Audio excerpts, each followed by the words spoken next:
The laughter started small.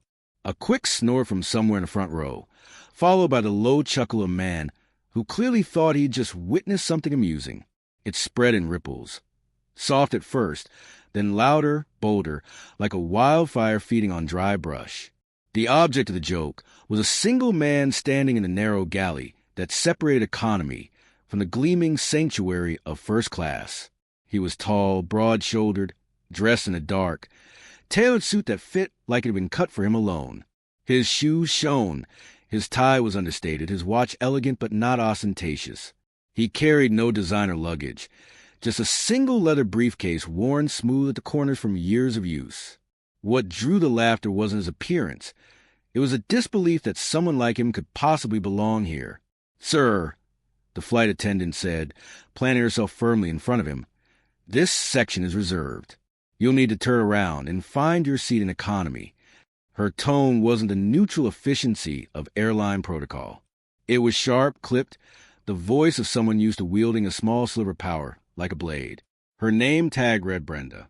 She had the air of a woman who'd been doing this long enough to think she'd seen every trick in the book. The man didn't flinch. He simply held up his phone, the boarding pass glowing on the screen. In crisp, digital letters it read, "Seat 1A. "I am in the right place," he said, his voice calm, deep, resonant. He didn't raise it, didn't match her hostility. He didn't need to. The weight of his presence alone carried. But Brenda barely glanced at the phone. She rolled her eyes with exaggerated disdain, then turned slightly, making sure the passengers behind her, already curious, could overhear. "We've had a lot of system glitches today," she said loudly, as if explaining to a crowd. "Sometimes these errors happen. Economy is straight back, sir. You'll be more comfortable there." A man in a navy blazer, sitting in 2C, snickered into a champagne. A woman behind him tilted her oversized sunglasses down her nose, lips curled in mockery. The laughter spread again, emboldened now. The man, Marcus Hayes, did not move.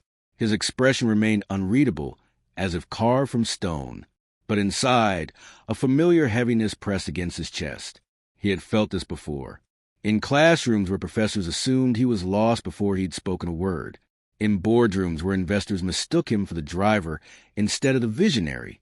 And now, at 35,000 feet's waiting room, in a cabin he paid full price to sit in, he was once again the intruder. "I assure you," Marcus said, his voice carrying precision of someone who had long ago learned to strip every syllable of anger, "this boarding pass is correct. My seat is 1A. The younger attendant, Chloe, her name tag revealed, shifted uneasily behind Brenda. She had scanned his pass herself moments earlier. She knew it was valid. But Brenda, older, louder, and certain, held the floor. "Sir," Brenda said, her lips tight with forced patience, "please don't make this difficult. We cannot hold up boarding." She crossed her arms. "If you continue to insist, we'll have to call the captain." Whispers spread down the aisle. A few passengers pulled out their phones, the glint of camera lenses catching the light. This wasn't just a seating dispute anymore. It was entertainment. Marcus exhaled slowly, controlling the urge to let his jaw tighten. He had been in rooms with presidents, with generals, with CEOs who commanded empires, and yet here he was treated as though he were trespassing. "Call him," Marcus said simply. The word seemed to startle her. She'd expected resistance, maybe pleading. What she got was steel. Moments later, the captain appeared. He was tall, gray-haired, carrying the heavy air of someone long accustomed to obedience. His eyes flicked briefly over Marcus before settling on Brenda. "What's the problem?" "This passenger," Brenda began, layering the word with contempt, "claims he has a seat in first class. But the cabin is full, and his pass is obviously a glitch." The captain didn't ask for proof. He didn't even look at Marcus. He nodded once, already satisfied. "Sir, you have two choices," he said, his voice authoritative, dismissive. "You can take the economy seat we're offering, or you can deplane and wait for a later flight." Gasps, then more laughter, rippled through the cabin. The ruling had been made, the hierarchy enforced. The black man had been put in his place. Marcus studied the captain for a long moment. He could have argued. He could have pulled out his credentials, unleashed a truth that would have silenced every smirk. But that wasn't how power worked. Not real power. Instead, he gave the smallest of nods. Not surrender. Calculation. He reached into his jacket pocket and pulled out his phone. Not the gleaming consumer smartphone most passengers carried, but heavier, industrial device, sleek, matte, functional. The laughter continued as he scrolled through his contacts with steady fingers. Some passengers craned their necks, trying to catch a glimpse. Surely he was texting a friend to complain, or perhaps posting a rant to social media. But the tone of his voice, when he finally spoke, sliced through the air like a blade. "James," he said into the phone, his voice low but carrying. "It's Marcus. Code Indigo. Execute immediately." The laughter died mid-breath. A silence spread, sharp and uneasy, filling the cabin like oxygen sucked from a room. Even Brenda blinked, thrown for the first time off her rhythm. Marcus slid the phone back into his pocket, calm, unhurried. He didn't look at her. He didn't look at the captain. He simply straightened his posture, every inch of his body radiating composure, and waited. The humiliation wasn't over. But neither was the story. It had just begun. If you're enjoying this story, please subscribe to support the channel. The cabin hummed with the peculiar noise of people trying not to sound nervous. Forced laughter, low murmurs, the clink of ice in glasses. But under that, a new tension curled like smoke. Something had shifted the moment Marcus Hayes had spoken into his phone. It wasn't just what he said, it was how he said it. Calm, precise, without a hint of the desperation they'd expected. Brenda crossed her arms, forcing a smirk onto her face as if to reclaim control. "Oh, please," she muttered loud enough for passengers to hear. "Code Indigo? What is this, a spy movie?" A few scattered chuckles answered her, but they were thinner now, forced. The captain, standing just behind her, frowned faintly. He wasn't used to passengers who didn't fold under his ultimatums. This man had neither raised his voice nor pleaded. He had simply acted. That unnerved him more than anger would have. Marcus didn't respond. He didn't need to. He stood still, his leather briefcase by his side, as if he had all the time in the world. His eyes weren't on Brenda or the captain. They were fixed on the middle distance, listening to something only he could hear. And then it began. The intercom above crackled, a static cough that made heads lift. "Flight deck to ground," the captain's voice repeated.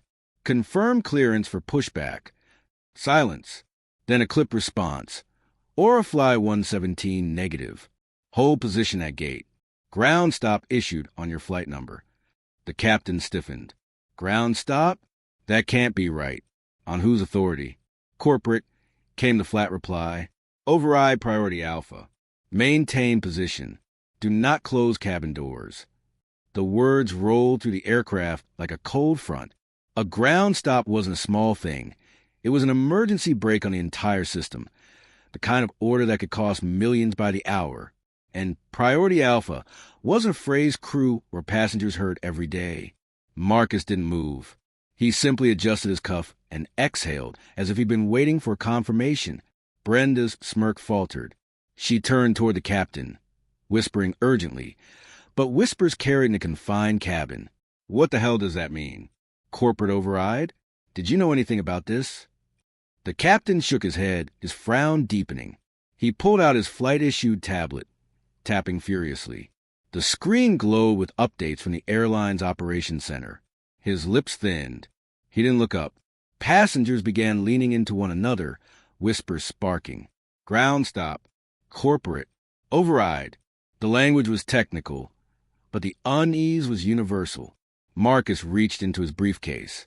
The simple, deliberate gesture made every eye nearby follow his hands. Out came a folder, not a flimsy paper one, but a sleek, leather-bound portfolio.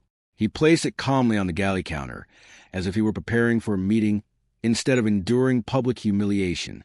"You still don't belong here," Brenda snapped, her voice brittle now.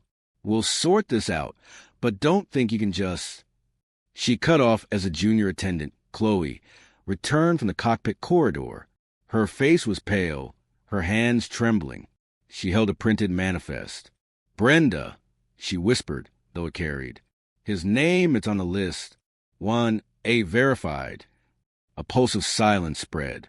The truth, undeniable, sat between them like an unexploded bomb. Brenda flushed crimson, then pale. System error, she hissed. We'll fix it later. For now. But the words fell apart as the cockpit door opened again. This time it wasn't crew. It was a man in a tailored suit, sweating despite the chill cabin air. His silver tie was crooked, his expression panicked. Every step down the aisle seemed reluctant, as though he was walking into his own funeral. "Mr. Hayes," he said, his voice too loud, too brittle. He ignored Brenda, ignored the captain. His eyes locked only on Marcus. "Sir, on behalf of Orifly, please accept our sincerest apologies. There's been a catastrophic misunderstanding." The name hit like lightning. Hayes. Passengers shifted, recognition dawning on a few, confusion deepening for others. The man in 2C, who'd been laughing minutes earlier, muttered it under his breath as if testing the sound. The woman in sunglasses pulled them off, eyes widening. Even the captain turned sharply, the lines of authority unraveling as realization crept in. Marcus Hayes, the reclusive tech magnate, the CEO whose company had quietly acquired half the aviation software infrastructure in the last decade. The man rumored to have more control over airline systems than the airlines themselves. And they had told him to sit in economy. Brenda staggered back a step, her mouth opening and closing like a fish gasping for air. You're... Marcus finally moved. He turned his gaze on her, slow, deliberate, like a judge acknowledging a defendant. His eyes held no fury, no triumph, only the cold weight of record-keeping. Every second of humiliation she had poured onto him was already catalogued, stored, ready to be delivered back tenfold.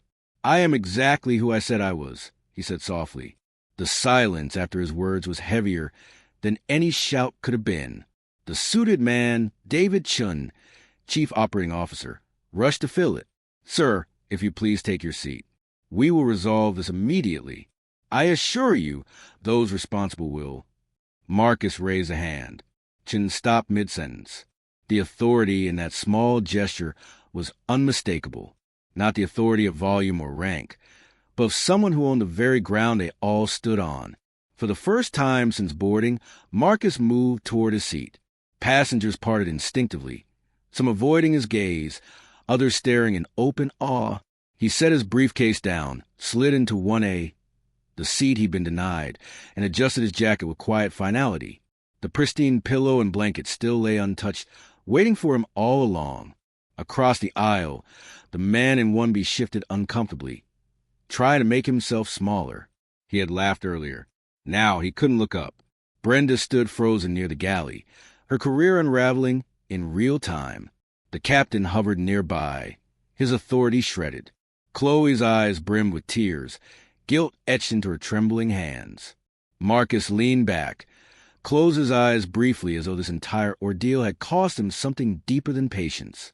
Not anger, not pride, but weariness, the kind born from decades of being questioned, doubted, underestimated. The ground stop still held them at the gate. Passengers shifted in their seats, phones buzzing with texts from family. Our flight's been canceled. What's going on? What was going on was bigger than any of them realized. The man they had laughed at wasn't a mistake in first class. He was the one who could stop the entire sky. For the first time since boarding, the cabin was utterly still. No laughter, no whispers, just a low hum of the air system pressing against the silence like static. Everyone's eyes were on Marcus Hayes, seated now in 1A as if he had always belonged there. The seatbelt light above flicked once, a hollow reminder that they hadn't even left the gate. The captain was the first to break. He stepped forward, his voice brittle with authority fraying at the edges. "Mr. Hayes, I'm sure there's been confusion, but with respect, I'm in command of this aircraft, and I need clarity before we proceed. A ground stop doesn't just happen." His tone sought reassurance, but his eyes betrayed him, darting to the cockpit door, to the crew, to the suited executive who had come aboard sweating bullets. David Chun, Orifly's OO, smoothed his tie and tried to regain composure. His voice, though low, carried across the hushed cabin. "Captain, stand down. This is well above your authority. Mr. Hayes is—" "The passenger you try to humiliate," Marcus cut in quietly, his tone almost conversational, yet sharp enough to slice through the air. "And the man whose decision just stopped every wheel from turning." A ripple ran through the passengers. Phones were out now, cameras rolling. No one wanted to miss the unraveling of what had become a spectacle. Some faces held guilt, others awe, but all carried the same dawning realization. They had witnessed a wrong man being underestimated. Brenda's lips trembled, her earlier bravado gone. She clutched the manifest Chloe had shown her, fingers white around the paper. This can't be real," she whispered. But it was. The intercom crackled again, the voice from the control tower flat and unyielding. "Flight 117. You're under a corporate override directive. Maintain position. Do not initiate pushback. Do not release brakes." The captain paled. Overrides didn't come from faceless corporate. They came from the top. And now the name Hayes hung in the air like a thundercloud. Chloe, the younger attendant, stood frozen, her eyes shimmering with tears. She glanced between Marcus and Brenda, torn between relief and dread. Relief that the truth was undeniable. Dread at being complicit by silence. Davidson stepped closer, lowering his voice, though every passenger could hear him. "Mr. Hayes, sir, the board is on standby. They're aware. If you prefer privacy, we can—" Marcus lifted his gaze to Chun, and the executive stopped mid-sentence. The look wasn't angry. It was clinical, like a surgeon considering whether the patient on the table was worth saving. "No," Marcus said evenly. "We'll do this here, in the open, where everyone who watched and laughed can see the cost of arrogance." The words landed like hammers. Passengers shifted uncomfortably. Some looked away, ashamed of the laughter they joined. Others, emboldened by anonymity, leaned forward eagerly. History was being written in row one, and they were witnesses. The captain tried again, his voice louder now, desperate to reclaim command. "Sir, this is highly irregular. You can't simply—" Marcus turned his head slowly, fixing the captain with a gaze that drained the fight out of him. "You've already demonstrated what your command is worth," Marcus said softly. "You didn't ask a single question before siding against me. Authority without judgment is worthless." The captain's jaw worked, but no sound came. His authority, the unshakable foundation of every flight, had evaporated in a sentence. Brenda, unable to bear the silence, lashed out. "I was just doing my job. How was I supposed to know?" "You were supposed to follow procedure," Marcus interrupted, still calm, still level. "Check the manifest. Verify the pass. Treat the passenger with dignity. Instead, you lied. You escalated. You turned my presence into a spectacle for your own ego. That isn't a job. That's malpractice." Her face flushed crimson, then drained pale. Passengers who had smirked earlier now avoided looking at her, as though proximity to her humiliation might stain them too. Davidson cleared his throat, trying to pivot, desperate to reframe. "Mr. Hayes, please understand, this was an isolated incident. The company, our values, are revealed by what happens when no one is watching." Marcus finished for him, his voice dropping lower, sharper. "And in this cabin, everyone was watching. That includes me." The weight of his words settled like lead. Then the phones buzzed, one after another. Passengers looked down at their screens. Notifications flooded in from airline apps and travel trackers. Canceled. Every Aurafly flight, across the country, across continents, was suddenly grounded. Gasps filled the air. A man in 3D cursed under his breath, scrolling through a sea of red cancellation notices. A woman in 2A whispered, "Every flight gone." The captain stared at his own device. Disbelief etched into every line of his face. This is impossible," he muttered. "It's accountability," Marcus replied evenly. The COO nearly collapsed into the empty crew jump seat, head in his hands. He knew the scale. Hundreds of flights halted, tens of thousands of passengers stranded, millions lost by the hour, and all of it triggered by one call, one man's decision. The passengers weren't laughing anymore. Some looked at Marcus with fear, others with reverence. A few whispered his name like a myth. The man they had mocked for not belonging was the very man who held their fates, and the fate of the airline in his pocket. Chloe stepped forward at last, her voice trembling. "Mr. Hayes, I should have spoken. I knew the pass was valid. I was afraid." Her words cracked, heavy with guilt. Marcus studied her, his expression unreadable. "Fear is natural," he said quietly, "but silence in the face of wrong makes you complicit. Remember that." Her eyes filled with tears, but she nodded, the lesson carved into her more deeply than any reprimand could. Brenda slumped against the galley wall, her arrogance gone, replaced by naked terror. The captain's hands trembled, gripping the back of his seat like a man watching his world crumble. Robert, the purser, had sunk into a corner, his earlier complicity suffocating him in silence. And Marcus Hayes, calm, composed, steady, remained the only fixed point in the unraveling chaos. When he finally spoke again, his voice carried the weight of inevitability. "This isn't about one seat," he said, scanning the faces before him. "It's about a culture that tells people like me we don't belong, no matter how many times we've earned our place. And today, you all saw it. You lived it, and you'll remember it." No one dared respond. The collapse was complete. Authority had shifted, irrevocably, from uniforms and titles to the man they had laughed at in the galley, and the reckoning was only just beginning. The hum of the cabin system sounded suddenly loud, a mechanical heartbeat thudding through aluminum ribs while every human heart inside held still. The lights above first class were too bright now, surgical bright, throwing hard, clinical clarity on faces that had been smug an hour ago and were ashen now. Somewhere in coach, a baby wailed once and fell quiet, as if even infants understood that judgment had entered the room. Marcus Hayes did not stand. He let the silence work. Power didn't need volume.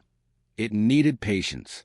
He laid his palm flat on the armrest of 1A, the seat that was his, the seat that tried to deny him, and lifted his gaze to the aisle where the captain, the purser, and Brenda hovered like defendants who had not yet realized the verdict had already been written.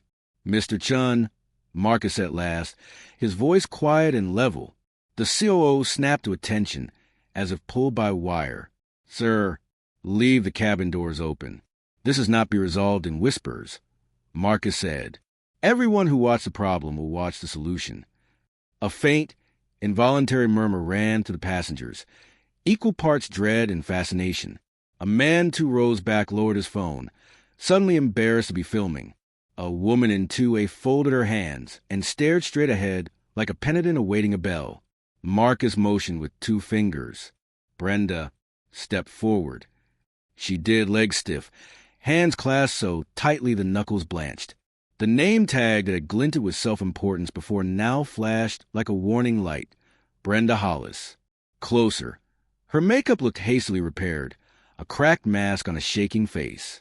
"Ms. Hollis," Marcus began, the cadence of professor delivering the thesis of an unflinching lecture. "Your job title says Customer Experience Lead. I want to be sure we agree on the words."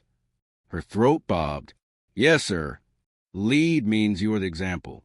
Customer means you measure your value against their dignity. Experience means every touch, from past scan to goodbye, lives in their memory long after our marketing evaporates." He tilted his head. "Tell me how you led. Tell me which part of my experience you protected." Brenda's mouth opened. No words came. She tried again. "I made a judgment based on the situation." "You made a judgment based on a picture," Marcus said. "You saw skin, clothing, and absence of display, and you wrote a story. When the scanner contradicted your story, you didn't edit the story. You deleted the facts." He let the words hang, flat and cold. "That is not a mistake. That is a method." A flush crawled up her neck. It wasn't about race," she stammered, grasping at the oldest rope. "It was about procedure. Your procedure omitted the manifest, the scan, the open seat, the truth," Marcus replied. "Your procedure included lies spoken loudly enough to recruit a crowd." He gestured gently to the cabin, and the guilt in the front rows visibly stiffened backs and pressed eyes downward. You didn't just humiliate a passenger. You auditioned accomplices. Brenda's shoulders sagged. Tears gathered, trembled. "Look at me," Marcus said. She did, his voice softened by a single degree. "You will carry this like a stone in your pocket. Let its weight change how you walk. But you will not carry it in this uniform. Effective immediately, your employment with Orifly ends. Mr. Chung will coordinate your exit from secure areas." The sob broke free. She clapped a hand over her mouth, nodding, the way people nod when they're trying not to collapse. A security officer who had materialized at the galley threshold took a step, stopped at Marcus's slight lift of his hand. "Not yet, Mr. Miller," Marcus said, eyes finding the purser. Robert shuffled forward, face gray, the slack weariness of a man who had spent a career choosing the quietest wrong. "Yes, sir," he whispered. "You had 3 chances to lead," Marcus said. "First, to verify. Second, to de-escalate. Third, to defend the truth when your subordinate attacked it." He didn't raise his voice. Each sentence struck like a gavel. You accepted convenience over curiosity. You outsource your judgment to the loudest person near you. A leader who can be drafted by volume is not a leader. Robert's lips worked. "I thought," keeping the line moving, "you preserved a schedule and sacrificed a standard," Marcus said. "We can recover minutes. Reputations don't come back on time. A beat, effective immediately, your employment ends." Robert nodded once, strangely grateful to be told what to do at last. He stepped backward, eyes shining with a grief that had less to do with the job and more to do with the mirror someone had finally forced him to look into. "And you, Captain," Marcus said, turning. The captain drew himself taller, the ancient armor of rank tightening around his spine. His epaulets flashed in the cabin lights, small gold suns on shoulders that had never felt heavier. "Federal regulations grant you ultimate authority," Marcus said. "On their best days, captains are the last, quiet guardians of fairness. It is an authority built on investigation and restraint. Today, you deployed it without either." He held the captain's gaze. Unblinking, "You rendered judgment without asking the judge a single question." The captain swallowed. "My priority is safety." "So is mine," Marcus replied. "And safety begins long before wheels up. It begins with whether the human at 1A is treated like a human at all. A cockpit that does not interrogate a claim will one day not interrogate a warning." The sentence landed with a dull, frightening certainty of a checklist item left blank. Effective immediately, you are relieved from this flight and removed from service pending termination for cause. Color surged at Captain's cheeks, pride rallying for one last, doomed sortie. "You can't." "Not only can I," Marcus said, "I must." He let the quiet fill in around the words. "Authority is a burden. You laid it down when you chose ease." The captain's mouth flattened into a white line. He gave a short, military nod that looked like surrender dressed as dignity. Chloe stood at the margin of the aisle, hands knotted together. Marcus turned to her, and the girl flinched as if expecting the blade to fall. "You had the facts," he said, gentler now. "You held truth in your hands and watched it drown." Tears slid freely. "I was afraid," she said, voice breaking. "She's my supervisor. I'm still on probation. I thought if I contradicted her." "You might lose a job," Marcus finished, not unkindly. "So you let someone else lose a self." He let that sit, not to crush her, but to etch the lesson forever. "Listen to me, Chloe. Fear is honest. Silence is a choice. Next time, spend your courage. Spend it early. A breath. You are not fired. You are reassigned. Training. A mentor. And a standing invitation to report up when your chain of command breaks beneath you. Use it." The relief that shuddered through her was so sudden it became a sob. She nodded, palms pressed to her cheeks like she could hold the lesson there by force. Marcus leaned back. The reckoning had been individual. Now it became structural. He addressed the cabin, not just the crew. For those of you who watched, who laughed, who filmed, understand the economy of these moments. Prejudice does not require malice. Often it only needs your amusement. He scanned the rows. Some eyes met his, some fled. An airline is not logos and livery. It is 1,000 decisions performed by people wearing a badge. Culture is the sum of what those people tolerate. He lifted his chin toward the jet bridge. Mr. Chun. The So nearly stumbled in eagerness. Sir, effective immediately, Marcus said. Ground operations remain halted. Every Orifly flight stands canceled until following reforms are implemented and verified. 1. Top-to-bottom retraining with live, evaluated scenarios on de-escalation and bias. 2. A manifest-first policy. The scanner is gospel, and any crew member who contradicted without verification is removed from duty pending review. 3. An anonymous escalation channel that bypasses local management and rings a red phone in your office when a junior employee says, something's wrong. 4. Automatic passenger redress. Any paying customer accused of misconduct without evidence receives a credit and independent review. He paused. 5. Public accountability. A written apology signed by you and the board, distributed to every canceled passenger, explaining exactly why the sky went quiet today. Chin scribbled, then realized the futility and simply looked up, eyes wide. Yes, sir. All 5. Good, Marcus said. Compensation? Full refunds to everyone on this aircraft, Chin replied quickly, steadying. Plus a complimentary round trip in purchased cabin. All aircraft, Marcus said, correcting him. Every canceled passenger. Every route. Every cabin. A stir, a gasp. The magnitude hit like sudden altitude loss. The debt belongs to us, not to them. Chin swallowed, then nodded. Understood. Marcus shifted his gaze back to the aisle. The security officer waited like a punctuation mark. Escort Ms. Hollis, Mr. Miller, and Captain Harrow from the aircraft, he said. Collect credentials. Ensure they exit with dignity no greater than they afforded others, but with none less either. Yes, sir, the officer said softly. Brenda began to cry again, the keening sound of a person who had not yet learned that public tears could be a crowd's final meal.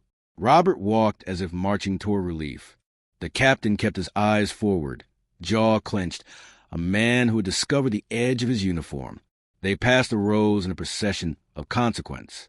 A few passengers, red-faced with shame, lowered their eyes.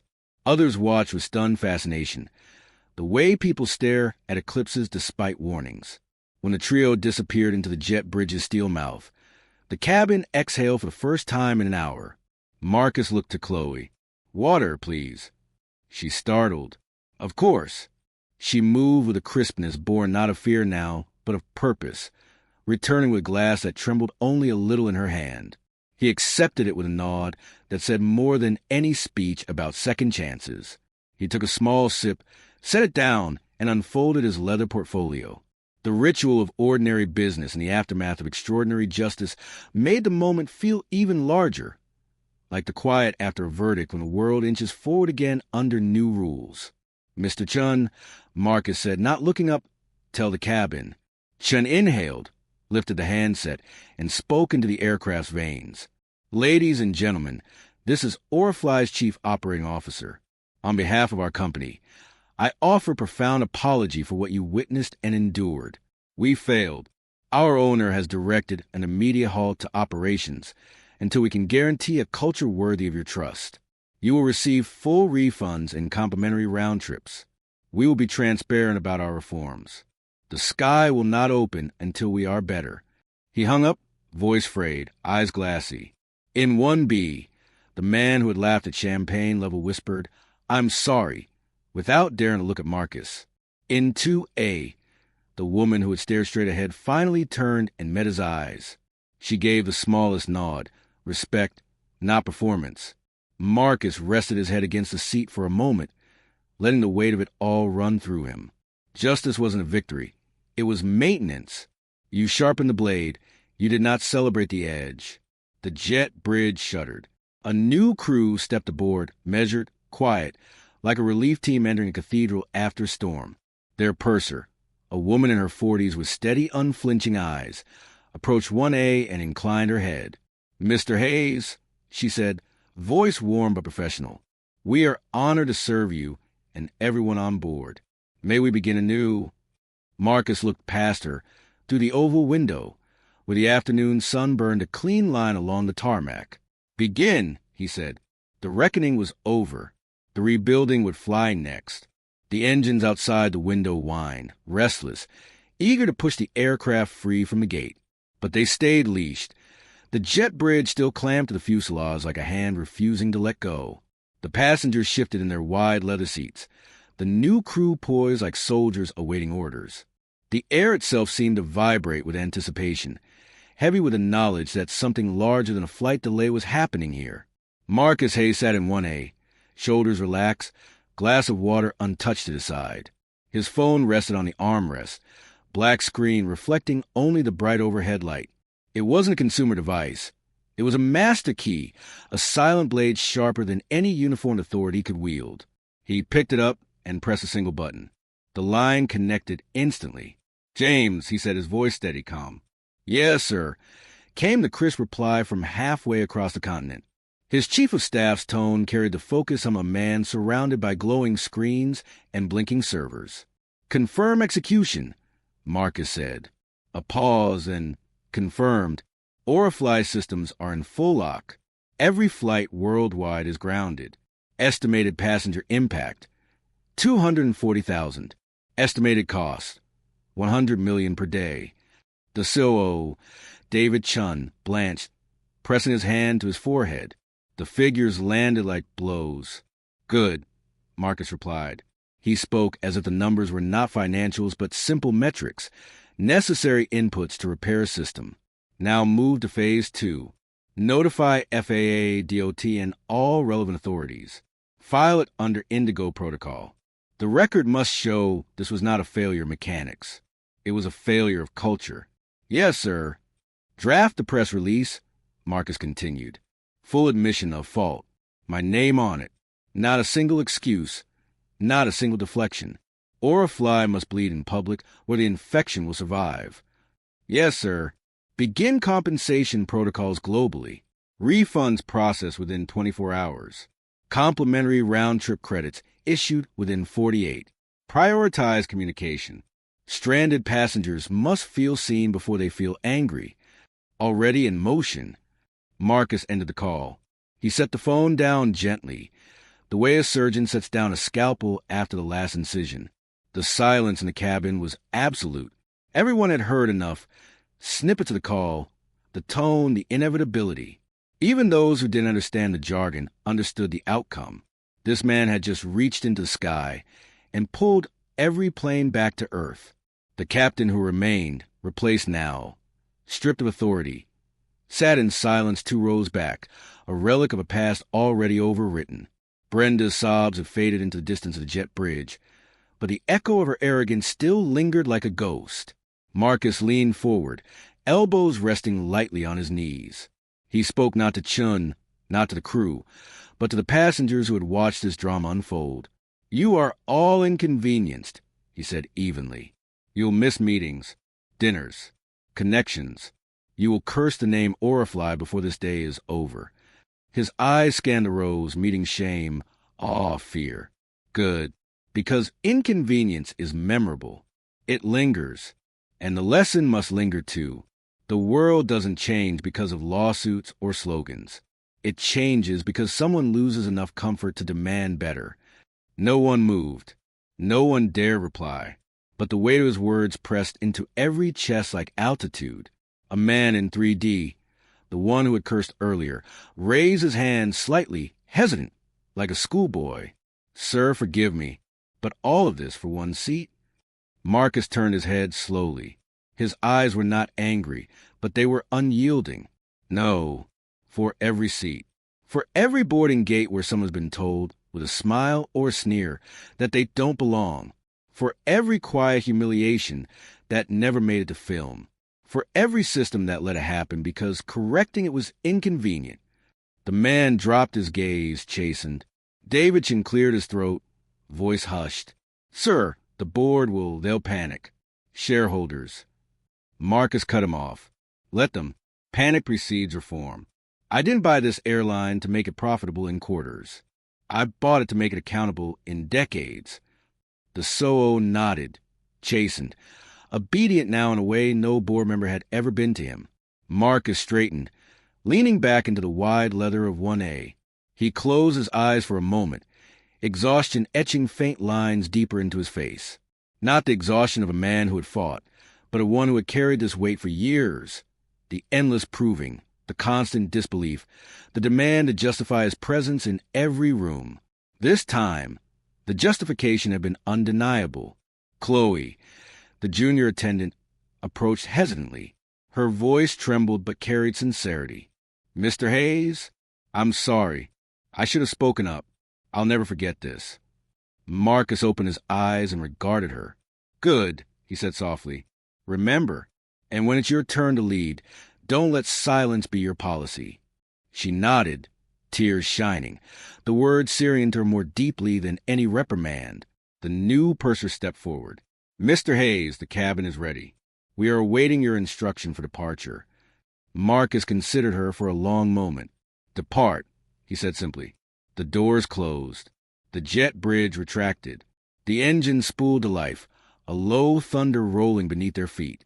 Passengers sat stunned, not quite sure whether they were part of a normal flight or the final act of a history-making trial. As the plane began to push back, Marcus turned to the window. The tarmac spread wide, dotted with aircraft that would never leave the ground today. Each bore the Orifly logo, each frozen under his order.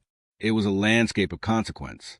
He rested his chin on his hand, watching the sunlight glint off steel wings, and felt no triumph.